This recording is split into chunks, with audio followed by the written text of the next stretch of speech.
Right. అంటే కేవలం ఇక్కడ బీజేపీ వరకు వస్తే, ఎందుకంటే మీరు స్టేట్ లీడర్గా ఉన్నారు కాబట్టి అడుగుతున్నాను. బీజేపీ కేవలం లోక్సభ ఎన్నికల్లోనూ, అసెంబ్లీ ఎన్నికల్లోనూ బాగా యాక్టివ్గా, హైపర్గా పనిచేస్తుంది. దాని తర్వాత కొన్ని సీట్లు గెలిచిన తర్వాత ఈ మండల స్థాయి కానీ, గ్రామ స్థాయి కానీ, సర్పంచ్లు గెలవడానికి కానీ, జిల్లా పరిషత్ చైర్మన్లు అవ్వడానికి కానీ బీజేపీ నాయకులు ఎవరు సహాయం చేయట్లేదు. లోకల్ క్షేత్రస్థాయిలో ఉన్న కార్యకర్తలు అసలు పట్టించుకోవట్లేదు అనే చర్చ చాలా పెద్ద ఎత్తున జరుగుతుంది. ఏం చెప్తారు దీనికి? పార్లమెంట్ ఎలక్షన్స్ అయిపోయిన తర్వాత మనకి స్టేట్ ఎలక్షన్స్ వచ్చినాయి. ఇంకా కూడా కోర్టు ఆర్డర్స్ వచ్చినాక కూడా రేవంత్ రెడ్డి ప్రభుత్వం ఈ లోకల్ బాడీ ఎలక్షన్స్ని కండక్ట్ చేస్తలేదు. ఆ డేట్ కన్ఫర్మ్ చేయకుండా ఏ రోజు పెడతామో, ఏ టైంకి పెడతామో అని ముందే ప్రిపరేషన్గా ఒక నోటీస్ ఇవ్వకపోతే మేము ఏం ప్రిపేర్ కావాలో మీరు చెప్పండి. అది ఇవ్వాల్సిన బాధ్యత అయితే స్టేట్ది కదా. లోకల్ బాడీ ఎలక్షన్స్కి అయితే దానికి సంబంధించి ప్రొసీజర్ అయితే సెంట్రల్ గవర్నమెంట్ చేయదు కదా. భారతీయ జనతా పార్టీ సెంట్రల్ నుంచి ఆపరేట్ చేస్తున్న గవర్నమెంట్, మొత్తం దేశం మొత్తం చూసుకొని చేసే పని. పోనీ ఇక్కడున్న స్టేట్ టీం ఏం చేస్తారు అని మీరు అడిగితే, ఇక్కడున్న స్టేట్ టీం కూడా state government instructions, directions follow అవ్వాల్సి ఉంటుంది. రాజ్యాంగబద్ధంగా కాకుండా మా ఇష్టం వచ్చినట్టుగా రూబాబు చేయనికి క్రమశిక్షణ లేని కాంగ్రెస్ పార్టీ లాంటి పార్టీ కాదు భారతీయ జనతా పార్టీ. అట్లాని ఒక ఇటలీ మాతకు ఊడిగం చేసుకుంటా ఆమె ఏదో లెటర్ ఇయ్యంగానే రేవంత్ రెడ్డి ఈ లెటర్ నాకు ఆస్కార్తో సమానం, ఈ లెటర్ నాకు నంది అవార్డుతో సమానం, ఈ లెటర్ నాకు ఏమంటారు ఒక కిరీటంతో సమానం అన్నట్టుగా మేము ఎవరికి ఇక్కడ ఊడిగాలు చెయ్యం.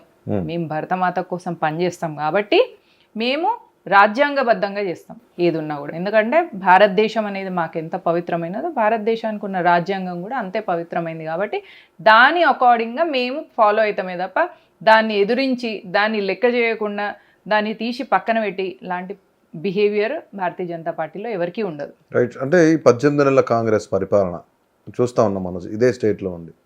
ఏమనిపిస్తుంది? గత ప్రభుత్వ పరిపాలన ఎట్లా అనిపిస్తుంది, ఈ ప్రభుత్వ పరిపాలన ఎట్లా అనిపిస్తుంది? పెనమ్మించి పోయి పొయ్యిలో పడ్డట్టే తెలంగాణ ప్రజల పరిస్థితి. కేసీఆరే సర్వనాశనం చేసిండు. సర్ప్లస్ బడ్జెట్ ఉన్న తెలంగాణ స్టేట్ దాన్ని కాస్త లోటు బడ్జెట్కి తీసుకొచ్చిండు.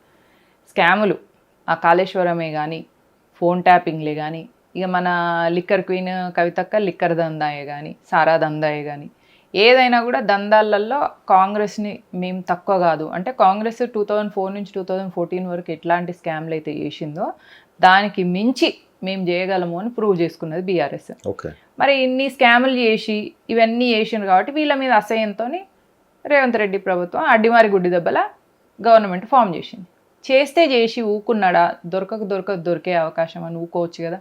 ఆ ఇటలీ మాతకు ఊడిగం చేసుకుంటా ఆమె బూట్లు నాకుంటా ఉండొచ్చు కదా, ఉంటలేడు. తగుదునమ్మా అని పోయేసి మూసీ సుందరీకరణ పేరు మీద అక్కడ ప్రజల ఉసురు పోసుకున్నాడు. మళ్ళీ హైడ్రా పేరు మీద ఇక్కడ ఈ ప్రజల ఉసురు పోసుకుంటున్నాడు. ఈ తక్కువైనట్టు మొన్న ముత్యాలమ్మ ఆలయంలో ధ్వంసమైన నిమ్మకు నీరెత్తినట్టు కూర్చుంటున్నాడు. పెద్దమ్మ తల్లి ఆలయాన్ని తానే స్వయంగా సిస్టంతోని కూల్పింపజేసిండు.